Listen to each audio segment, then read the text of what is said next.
Our former Finance Minister Trevor Manuel has been appointed the chairman of the 2027 ICC Men's Cricket World Cup Local Organising Committee Board. The board was unveiled at Cricket South Africa's headquarters in Johannesburg last week, and it also included former Deputy President Phumzile Mlambo-Ngcuka. Now, South Africa will co-host the 2027 event World Cup with neighbours Zimbabwe as well as Namibia. Trevor Manuel is joined on the LOC with the likes of CSA board member Vuyani Jarana, prominent sports administrator Ntambi Ravele, Nomfanelo Magwentshu and Ravi Naidoo, who worked with the LOC of the 2010 FIFA World Cup, amongst others, to deliver a world-class event. We are now joined virtually by the chairman, Mr Trevor Manuel, to talk all things cricket. A very good morning to you, Trevor. Thank you so much for availing yourself for a discussion with us this morning. Good morning, and good morning to your viewers. Trevor, perhaps we can start our discussion just on why you felt that this was the right project for you to be a part of and to be a chairman of the board. Well, I think if that's where we start, we're starting in the wrong place. It's not about me, it's not about an individual. It's about the country, it's about our sense of nationhood, it's about whether we can use this as an opportunity to lift the general spirit and to feel good again as a people.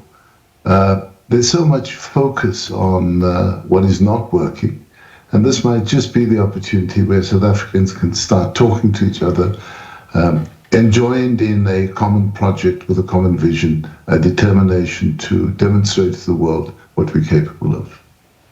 And I love that you speak about that just in terms of uplifting ourselves as a nation, working together, because we have seen that when we do not allow our differences to set us apart, but to make us stronger, it really does work for us as a nation. So with that in mind, how will you then ensure that this World Cup will be for everyone? Because when we generally look at the costs of international sporting events, those are astronomical. In the economic climate that we live in, not everyone can afford such. So how are you going to ensure that this World Cup will be for every South African?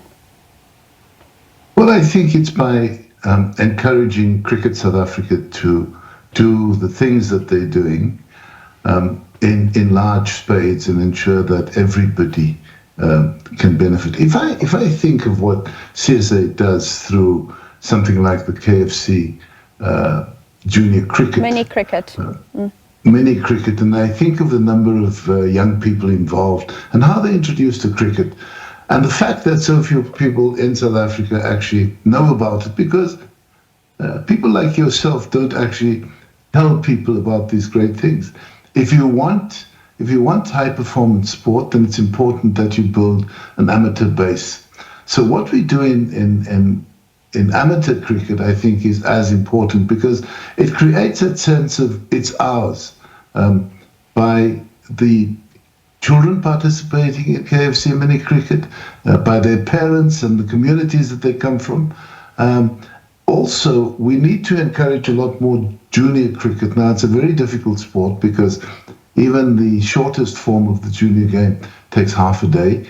So we've got to doff our hats to those involved and ensure that we can build it. And one of the challenges is that we don't have sufficient cricket happening in townships at the junior level.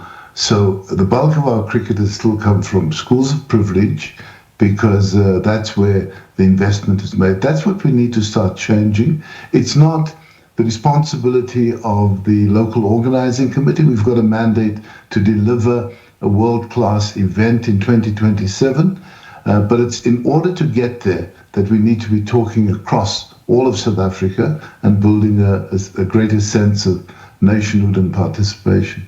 Indeed, and we all know how important that KFC mini cricket is. I mean, starting off as Baker's mini cricket, we've covered it several times here on Morning Live with the likes of Makai and Dini as well, who's an ambassador. Let's speak perhaps to the choice of venue, because I know you've just slightly touched on disadvantaged communities and ensuring that the kids in those areas also get access to cricket. Let's speak on the choice of venues to make sure that those that are outside those chosen venues still can get some experience of the World Cup in 2027. Well, that's a fundamentally important issue. The venues are the cricketing stadiums, and we need well-considered and well-maintained cricket stadiums, and we need to ensure that there's access to it. So the stadiums include those that roll off the tongue, like Wanderers, Newlands, Kingsmead, Abeja, St George's, I think it's called, and also Buffalo City.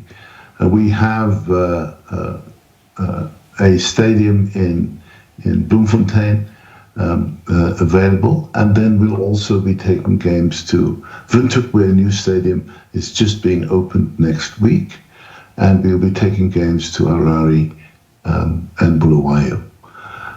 So the stadiums and ensuring that we can provide the best experience there is part of the issue. I think ensuring that there are links from where people live and how they get to the stadiums is a second part of it. Ensuring that for many, tickets are affordable is a big issue. Now, the difficulty that faces us is that the tournament is not ours. It actually belongs to the International Cricket Council. So ticket prices are set by them, but there will be ongoing engagement. But also we are quite committed to have a series of fan parks where people can feel what it's like to have these great matches in our territories as we proceed. And Trevor, finally, as I start to wrap up with you, just when you speak on those ongoing engagements with the ICC on this World Cup, is something around broadcasting rights also on the table in terms of discussions, ensuring that it's not just pay TV, that the masses of South Africans can be able to watch on free-to-air?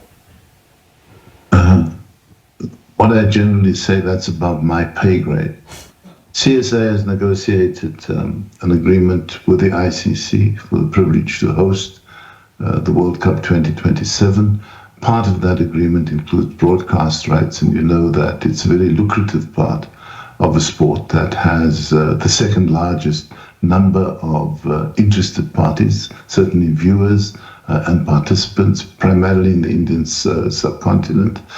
And so it's something that we will get to, but we haven't been able to consider. We don't, in terms of our mandate, have any power and responsibility to negotiate broadcast rights for this. Trevor, thank you so much for your time this morning once again and availing yourself for this discussion. And we wish you and the rest of the organising committee all the best as we look to give the world a world-class event in 2027.